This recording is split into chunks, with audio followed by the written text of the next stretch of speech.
નમસ્કાર વિદ્યાર્થી મિત્રો, ધોરણ 9 ની અંદર આજે આપણે પાઠ છે 18 પંકુ લંગાઈ થઈ ગયું. પગ વગરનો માણસ પણ પર્વતારોહણ કરી શકે છે. બહુ સરસ પાઠ છે જે સંકલિત છે. એના આપણે સંકલિત છે જેના સમાન શબ્દ જોઈએ તો કે કોન્ટ્રાસ્ટ. તો જિલ્લો ડેઝર્ટ ડિસ્ટ્રિક્ટ એટલે જિલ્લો CISF જે નામ છે એ સંસ્થાનું નામ છે જેનું છે Central Institute of Security Force. મિજબાની એટલે ઉજાણી, અટકણા એટલે મૂંઝવણ, મુશ્કેલી, લક્ષ્ય એટલે ધ્યેય, પ્રતિબદ્ધ એટલે ચોક્કસ ધ્યેયને વરેલો.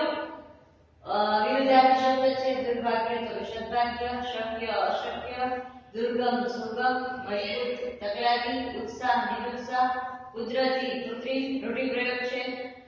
આભા બની જવું, દંગ થઈ જવું, આશ્ચર્ય પામવું, રૂવાડા તૈયાર કરી દેવા તો કે રોમાંચિત થઈ જવું.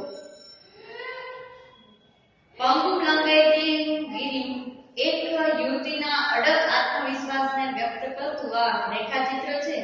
અરુણિમા નામની રાષ્ટ્ર કક્ષાની વોલીબોલ ખેલાડીને લૂંટારાઓ રાત્રે ટ્રેનમાંથી ફેંકી દે છે. એ જ વખતે સામેથી આવતી ટ્રેન નીચે એનો પગ કપાઈ જાય છે.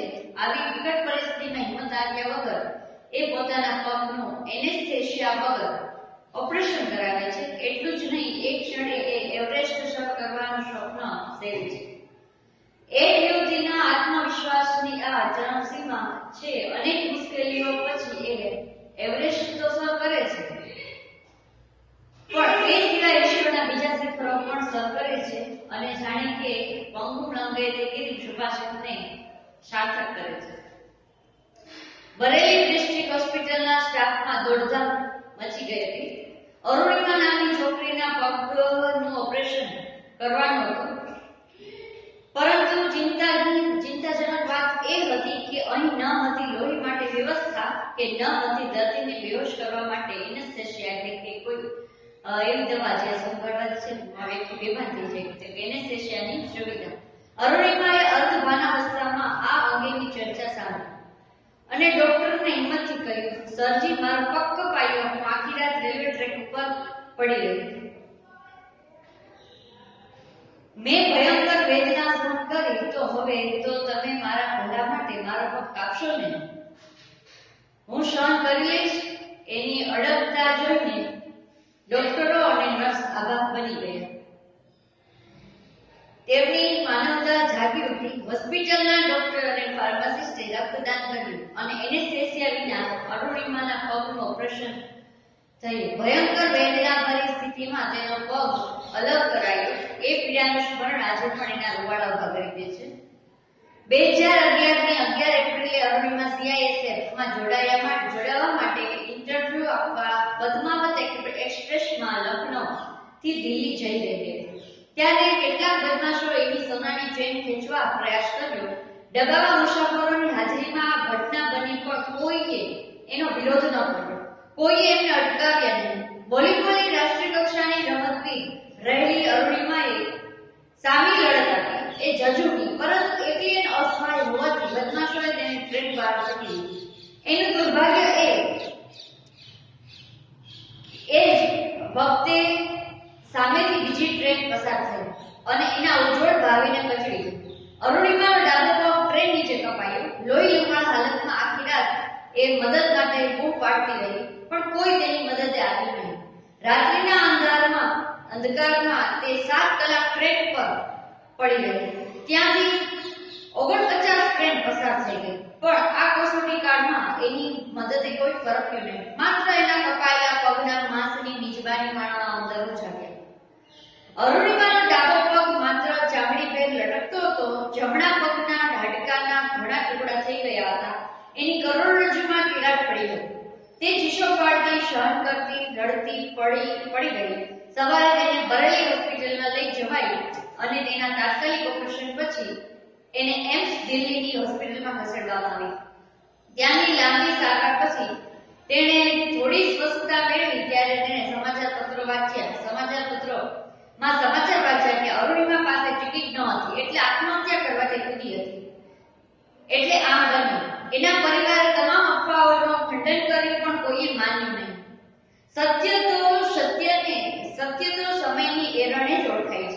હવે એણે પોતાના જીવનની દિશા બદલવાનું નક્કી કર્યું.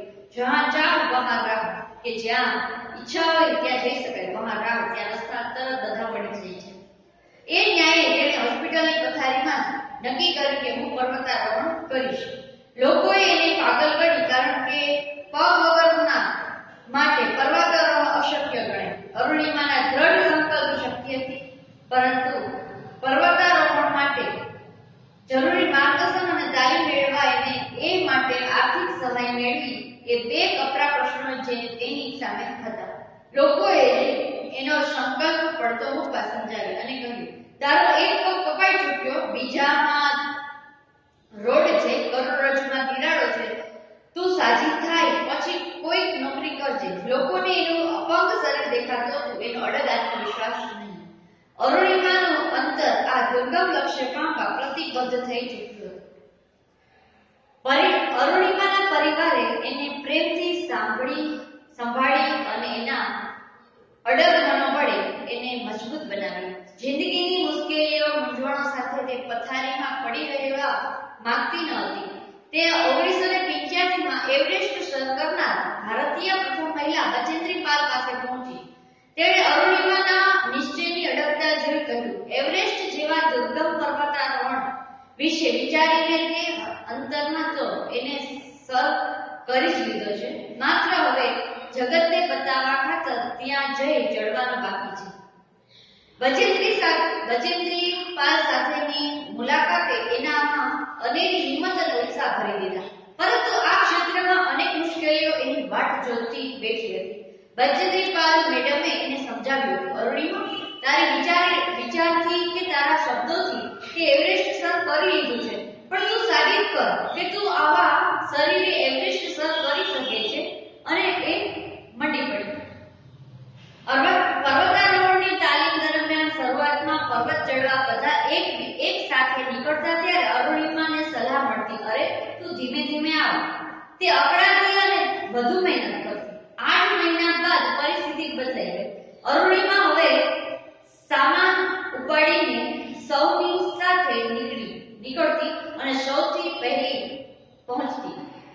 લોકો એને પૂછતા, અરુણિમા, કહે તો કે તું ખાઈ જશે. તાલીમ બાદ સ્વપ્નને સાકાર કરવાની, લક્ષ્યને પામવાની ઘડી આવી પહોંચી. એ એવરેસ્ટની આંબા સજ્જ બની, પરંતુ વિટંબણા ડગલે ને પગલે હતી. પહેલી કસોટી શેરપાને સમજાવવાની આવી. શેરપાએ જાણ્યું કે અરુણિમાનો કૃત્રિમ પગ છે, તો તેણે કહી દીધું કે એ તેને નહીં લઈ જઈ શકે. શેરપાને પોતાને જીવનું જોખમ ખેડવું પડશે એમ વિચારી આનાકાની કરતો હતો અને ખૂબ સમજાવટને અંતે તે રાજી થયો. બર્ફીલા પહાડો વચ્ચેથી એણે એવરેસ્ટ તરફ પ્રયાણ કર્યું ત્યારે બીજી કસોટીના તેના કૃત્રિમ પગને લીધે થઈ. ચઢાણ ચડતા વારંવાર કૃત્રિમ પગ ફરી જતો, ખસી જતો અને એના પર શરીરનું વજન લેવાતું નહીં. આગળ ચલાતું નહીં, પરંતુ તેણે પ્રયાસ ચાલુ રાખ્યા અને ધીમે ધીમે આગળ વધી. આગળ વધતા આ માર્ગે તેણે અનેક પર્વતારોહકોને મૃત્યુની ચાદર ઓઢી સૂતેલા જોયા. તે કંપી ઉઠી. તેણે મનોમંથન કર્યું. મૃત સાહસવીરોને મનોમન વચન આપ્યું કે હું તમારા સૌ વતી એવરેસ્ટ સર કરીશ અને જીવતી પાછી આવીશ. તેનું દરેક ડગલું જાણે પડકાર હતો. અનેક પડકારો સામે ઝઝૂમતી અરુણિમા હિલેરી સ્ટેપ પર પહોંચી અને ત્યાંથી એવરેસ્ટ પહોંચાઈ છે. ત્યાં જ શેરપાએ આઘાતજનક વાત કહી કે અરુણિમાનો બોટલનો ઓક્સિજન પૂરો થઈ રહ્યો છે અને તેણે પાછા ફરવું જોઈએ. જિંદગી સલામત હશે તો ફરી પ્રયત્ન કરી શકાશે. તેણે પાછા ફરવું જોઈએ. અરુણિમા જુદું જ વિચારતી હતી કે જિંદગીમાં આવી સોનેરી તક ફરી મળતી નથી. માં અને બચેન્દ્રી પાલે એને કહ્યું હતું, તમે જીવનમાં ક્યારેક એકલા રહી જાઓ છો ત્યારે નિર્ણય તમારે ને માત્ર તમારે લેવો પડે છે. ત્યારે વિચારો કે એક ડગલું માંડીને હું અહીં સુધી પહોંચી છું એવી પડે પાછળ નજર કરી એકદમ આગળ માંડજે. એક નજર પાછળ કરીને એક કદમ આગળ માંડજે. રસ્તો આપવા મળી જશે. અને તેણે જીવનું જોખમ ખેડવાનો સંકલ્પ કર્યો. એક ડગલું આગળ મૂક્યું. 1.5 કલાક પછી એવરેસ્ટની ટોચે હતી.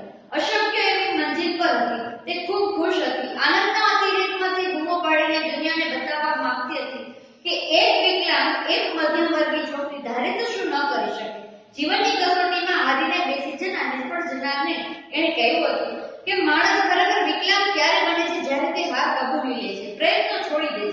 વ્યક્તિ શરીરથી નહીં પણ મનથી વિકલાંગ બને છે, એના પર વિજય મેળવવાનો હોય છે. 11 એપ્રિલ 2011 માં અરુણિમાને અકસ્માત થયો હતો અને 21 મે 2013 ના દિવસે સવારે 10:55 તેણે એવરેસ્ટ સર કર્યો. કેવી રીતે? તો કે મજબૂત મનોબળથી, હિંમતથી, સખત પરિશ્રમથી. એવરેસ્ટ આરોહણને તેણે જીવન ધ્યેય બનાવી દીધું હતું. સફળતા એનું જુનૂન બની ચૂક્યું હતું. એવરેસ્ટ ઉપર અરુણિમાએ રાષ્ટ્રધ્વજ સાથે ફોટા પાડ્યા, શેરપા પાસે શૂટિંગ, વિડિયો શૂટિંગ પણ કરાવ્યું. સમય વીતતો જતો હતો અને ઓક્સિજનનો પૂરો થઈ રહ્યો હતો. શેરપા તે યાદ કરતા ખૂબ ગુસ્સે થતો હતો.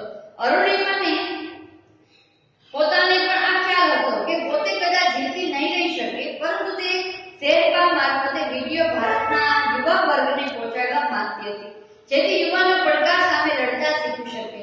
8848 ફૂટની ઊંચાઈ પર લોહી થીજવી દેતી ઠંડીમાં તેનો આ ડર સાચો પડી શકે એમ હતો. અરુણિમા ઝડપથી શેરપા સાથે પાછી ફરી રહી હતી. ત્યાં જ એનો ઓક્સિજન ખલાસ થઈ ગયો અને તે નીચે ઢળી પડી. શેરપા એને હિંમત આપતો હતો અને ઊભા થવા માટે સમજાવતો હતો, પણ અરુણિમા તાકાત જ ન હતી. કહેવત છે કે હિંમતે મરતા તો મદદે ખુદા, એટલે કે જો તમારા હિંમત હોય ને તો ભગવાન ખુદા એટલે ભગવાન પણ મદદ કરવા તૈયાર હોય છે. ઈશ્વરીય દુનિયાના નિયમો જુદા હોય છે. તે જ સમયે એક બ્રિટિશ પર્વતારોહક ચડતો હતો અને તેની પાસે ઓક્સિજનના 2 બાટલા હતા. તેણે એક બાટલો અરુણિમા તરફ ફેંક્યો અને શેરપા લકી ની બૂમ પાડતો તે લઈ આવ્યો અને અરુણિમાને 8848 ફૂટની ઊંચાઈ પર નવજીવન મળ્યું. ખરેખર ભાગ્ય એને જ સાથ દે છે જે પુરુષાર્થ કરે છે, હાર માનતા નથી અને લોખંડી મનોબળની પરિસ્થિતિ સામે ઝઝૂમે છે. હવે અરુણિમા પરત ફરવા માંડી ત્યાં જ એનો કૃત્રિમ પગ નીકળી ગયો. તે ઘસડાતી ઉતરતી રહી. કેમ્પ 4 થી સમિટ 3500 ફૂટના અંતરે છે, જે અંતર કાપતા બીજાને 16 થી 17 કલાક થાય. તે માટે અરુણિમાને 24 કલાક થયા. એના હાથ થીજી ગયા, હાથમાંથી લોહી નીકળવું શરૂ થયું. છતાં પડતી, ઉઠતી, રડતી, ઝઝૂમતી તે નીચે આવી. તેના હેમખેમ પાછા ફરવાની આ આશા સૌએ જોડી દીધી હતી અને તે અરુણિમાને સલામત જોઈ સૌ સાથીઓ ખુશ થઈ ઉઠ્યા અને સૌએ એને અભિનંદન આપ્યા. માનવીએ નદીઓને નાથી છે, પર્વતોને વીંધ્યા છે, સાગરોના તળ ખોડ્યા અને રણને નંદનવન કર્યા છે. માનવી ધારે તે પામે છે, પણ ધારવું અને એના માટે ઝઝૂમવું અગત્યનું છે. અરુણિમાનું જીવન એનું ઉત્તમ ઉદાહરણ છે. અરુણિમાએ એશિયાનું એવરેસ્ટ સર કર્યું, આફ્રિકાનું કિલિમાંજારો અને યુરોપનું એલ્બ્રિસ સર કર્યું, પરંતુ હજી એના કૃત્રિમ પગ સાથે ચાલી રહ્યું છે. થાકતી નથી, હારતી નથી, નવા શિખરો પણ સર કરી રહી છે. તે ગીતો ગાય છે, અભી मैंने लागा है समंदर को, अभी तो पूरा आसमान बाकी છે. ખાલી સમુદ્ર એટલે કે ખાલી એક સમુદ્ર જ બાકી છે, જે પૂરું આસમાન છે એ બાકી છે. આપણે વિકલ્પ જોઈ લઈએ. તમે મારા ભલા માટે પગ કાપશો ને હું સહન કરીશ. આ વાક્ય અરુણિમા કયો ગુણ જોવા મળે છે? તો કે કાયરતા, અડગતા, માનવતા કે લાગણીશીલતા? તો અહીંયા હશે અડગતા. પછી જે માણસ ખરેખર વિકલાંગ ક્યારે બને છે? તો કે ઓપ્શન છે જ્યારે તે જ ચાલવા લાગે છે ત્યારે, જ્યારે તે પડકારોને સામનો કરે છે ત્યારે, જ્યારે તે હાર કબૂલી પ્રયત્ન છોડી દે છે ત્યારે, કે જ્યારે તે પર્વત ચડી શકતો નથી? તો અહીંયા હશે જ્યારે તે હાર કબૂલીને પ્રયત્ન છોડી દે છે ત્યારે. અરુણિમાએ કયો સંકલ્પ કર્યો? તો કે હું હવે ક્યારેય ટ્રેનમાં નહીં બેસું, હું પર્વતારોહણ કરીશ જ. હું હવે ક્યારેય પર્વતારોહણ કરીશ નહીં કે હું બહાર જતી વખતે બીજાનો સહારો લઈશ. તો અહીં હશે હું પર્વતારોહણ કરીશ જ. છેલ્લો ઓપ્શન છે લોકોએ અરુણિમાને પાગલ કરી, કારણ કે તો કે એક પગ કપાયા પછી પણ તેણે પર્વતારોહણ કરવાનું વિચાર્યું. ઓપ્શન એ સાચો છે. બાકીના ઓપ્શન જોઈ લઈએ. તે ટ્રેનની મુસાફરી એકલી જ કરતી હતી. તેણીમાં સામાન્ય સમજશક્તિનો અભાવ હતો કે તે હોસ્પિટલમાં રાડો પાડતી હતી. તો અહીં આપણે એ જોયું કે એક પગ કપાયા પછી પણ તે પર્વતારોહણ કરવાનું વિચાર્યું. તો પ્રશ્ન 1, 2, 3 છે, સેટમાં લખવાના છે. અહીં પાઠ છે એ 18મો છે, એ પૂરો થાય છે અને બહુ સરસ પાઠ છે જે સત્ય ઘટના છે. તો તમે અરુણિમાને પણ સર્ચ ગૂગલમાં કરી શકો છો અને એની સ્ટોરી પણ તમે રીડ કરી શકો છો. એ સત્ય ઘટના છે જે તમારી સમક્ષ જે ધોરણ 9માં પાઠ મૂકવામાં આવ્યો છે 18મો તે. તો સેટમાં સમાનાર્થી શબ્દ અને શબ્દાર્થને સેટ લખી લેવાના છે.